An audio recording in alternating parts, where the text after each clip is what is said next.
Hello everyone, and welcome to today's session on feedback loops and disruptive event planning. In today's business environment, unexpected events, whether they are market disruptions, supply chain interruptions, or internal challenges, are inevitable. To prepare effectively, organizations must not only create detailed response plans, but also ensure these plans are reviewed and strengthened through active stakeholder engagement. In this lesson, we will explore how to move from drafting a plan to refining it with stakeholder input, and how feedback loops enable faster problem resolution, stronger engagement, and continuous learning. Let's begin. Draft plan review. Let's start by looking at the draft plan review and stakeholder engagement process.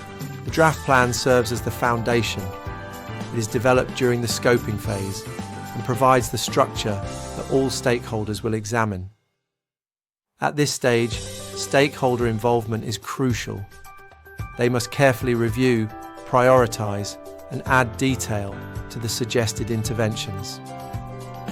This collaborative review allows the team to establish realistic timelines and agree on the final budget. In addition, the review helps to finalize the capacity objectives and indicators of the plan. These objectives make it clear what outcomes are expected, and the indicators provide a way to measure success. Another important step is determining who will be responsible for monitoring and assessing the plan during implementation. Assigning these responsibilities ensures accountability and keeps the process transparent. On the right of the slide, you can see a 6-step stakeholder engagement process. This begins with conducting a stakeholder analysis, followed by mapping and categorizing stakeholders. Next comes preparing and developing a communication and engagement plan, executing that plan, and finally, monitoring and evaluating the level of engagement achieved.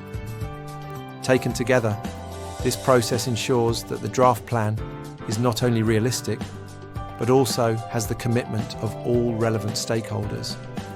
Without this step, the plan risks being incomplete or unworkable once implementation begins. Essential considerations: assessment and prioritization. Once the draft plan has been reviewed by stakeholders, the next step is to finalize it by considering 3 essential elements: assessment verification, prioritization of interventions, and budget finalization. First, we have assessment verification. This means confirming that the assessment outcomes and proposed activities are accurate and aligned. It requires checking with appropriate stakeholders and partners to ensure that nothing important has been overlooked and that the information we are working with truly reflects the situation. For example, if risk assessments have identified supply chain vulnerabilities, these must be validated by the logistics and procurement teams before moving forward. Next, we must prioritize interventions. Since resources are often limited, it is rarely possible to address everything at once. Decisions must be made about which capacity development goals and activities are most critical to achieving the organization's strategic objectives. For instance, in a response plan, securing IT infrastructure might take precedence over public communication, depending on the urgency of the threat. Prioritization ensures that resources are directed towards the activities that will have the greatest impact. Finally, there is the step to finalize the budget. After verification and prioritization, the budget must be revised to reflect the plan. This budget must not only cover the direct response activities, but also the associated costs, such as coordination, management, monitoring, and evaluation. Including these elements up front prevents underfunding and helps avoid delays during implementation. On the right of this slide, you can see a chart showing the priority levels of key plan elements, with budget finalization, stakeholder alignment, and assessment verification all ranked highly. This illustrates just how essential these considerations are to creating a robust and workable plan. By carefully addressing verification, prioritization, and budgeting, organizations can move forward with confidence, knowing their plan is realistic, targeted, and financially sustainable. Essential considerations: realistic schedules. After verifying assessments, prioritizing interventions, and finalizing the budget, we must also take a close look at the timeline. Even the best designed plan can falter if the schedule is unrealistic. There are 3 important factors to consider here. First, stakeholder review time. Every stakeholder involved must have the opportunity to examine the plan and provide feedback. This can take longer than expected, particularly when multiple organizations or departments are engaged. For example, if a plan involves both government regulators and private suppliers, coordinating their reviews may stretch beyond initial estimates. Second, funding acquisition. Securing the necessary funds is rarely a quick process. Approval often involves several decision makers, and budgets may require multiple rounds of revision before being agreed. Delays at this stage are common and must be anticipated. Third, implementation delays. Even once the plan is finalised, launching it can be postponed by a range of practical barriers, such as waiting for approvals, aligning resources, or addressing unforeseen challenges. On the chart to the right, you can see how time is typically distributed in a planning process: drafting, reviews, funding, final adjustments, and implementation. Notice how significant the review and funding stages are. They often consume more time than teams expect. For this reason, it is vital to build buffer time into schedules. A well-prepared manager does not simply plan for best-case scenarios, but also accounts for potential delays, ensuring the plan remains realistic and achievable. Importance of feedback: breaking silos. Now, let us turn to the role of feedback in breaking down silos. First, project teams should constantly work to overcome roadblocks when partnering with other teams, whether these are within the same company or across different partner organizations. Collaboration is rarely straightforward, and without active effort, teams can easily become disconnected. Second, a common challenge is the creation of silos. This happens when departments or functional teams are reluctant to share information beyond their own boundaries. While it might feel easier to manage information internally, silos limit cooperation and can slow down responses during critical moments. Third, a well-handled feedback process provides the solution. By creating structured opportunities for information exchange, feedback helps break down those walls and supports better communication between stakeholder groups. As highlighted in the statement at the bottom of the slide, effective feedback loops create bridges between organizational silos, fostering collaboration and ensuring critical information flows freely across the entire organization. In summary, feedback transforms isolated teams into connected partners, ensuring that vital knowledge moves across the organization without barriers. Importance of feedback: addressing problems quickly. Feedback also plays a crucial role in solving problems quickly. Let's look at how it helps us respond before issues escalate. First, feedback allows us to identify issues early. When problems are detected at an early stage, the team can act immediately while the plan is still underway. This prevents minor issues from turning into major obstacles. For example, noticing a communication breakdown between 2 departments early on makes it possible to fix the process before deadlines are affected. Second, feedback helps to prevent the snowball effect. Without timely action, small problems tend to grow larger and more complex. Feedback provides early warnings that protect momentum and keep the project on schedule. Third, feedback also helps to minimize costs. By addressing problems while vendors or contractors are still on site, organizations avoid the additional expense of bringing them back later. For instance, repairing a system fault during installation is far cheaper than waiting until after the contract has ended. On the right, you can see a list of the benefits of project feedback. It saves time, improves team culture, creates a better end product, fuels professional growth, and leads to clearer communication. The message is summarized in the quotation here. Learning about issues such as intermittent equipment malfunctions or a lack of follow-up on critical questions enables you to minimize costs and prevent adverse downstream effects. In short, timely feedback is one of the best tools we have to maintain efficiency, control costs, and safeguard project timelines.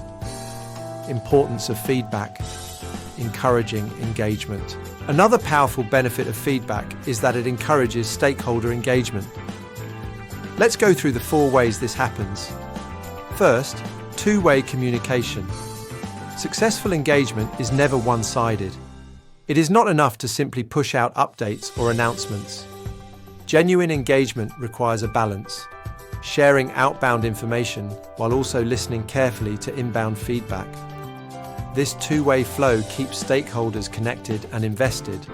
Second, demonstrating value.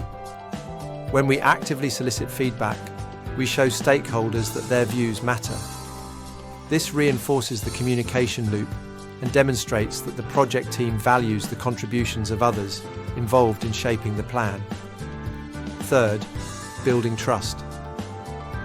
When stakeholders see their feedback incorporated into the planning process, it sends a powerful message. It tells them their voice has weight, and this builds trust. As trust grows, stakeholders are more willing to remain engaged throughout implementation. Finally, shared ownership. Feedback processes create a sense of collective responsibility. Stakeholders begin to see the plan as something they own together, rather than something imposed on them. This shared ownership makes them far more likely to support the plan's execution and contribute actively to its success. On the right, you can see the stakeholder engagement cycle, which includes informing, consulting, involving, collaborating, and empowering. Each of these stages is strengthened when feedback is embedded into the process. Importance of feedback. Ongoing improvement. Feedback is not just useful at the moment, it is also critical for ongoing improvement. Let us explore how it drives long-term progress. First, identifying areas for development. The best way to know where improvements are needed is to ask stakeholders directly. They can point out what is not working, offering precise insight into gaps and weaknesses. This makes improvement efforts far more targeted and effective. Second, learning from experience. Every piece of feedback is a learning opportunity. By collecting and reflecting on this input, organizations build a culture of continuous improvement and adaptability. This ensures that lessons learned today become the foundation for stronger responses tomorrow. Third, building stakeholder confidence. When stakeholders see that their feedback is not only heard, but also acted upon, their confidence in the project team grows. They begin to trust the team's ability to manage complex or high-visibility initiatives successfully. Finally, creating a continuous improvement cycle. Feedback should never be a one-time event. Instead, it must be built into an ongoing cycle of refinement and enhancement. Each round of feedback leads to new adjustments, making the plan stronger and more resilient over time. So, ongoing improvement through feedback is not about a single adjustment. It is about creating a system of learning, adapting, and strengthening responses continuously. Leveraging external expertise.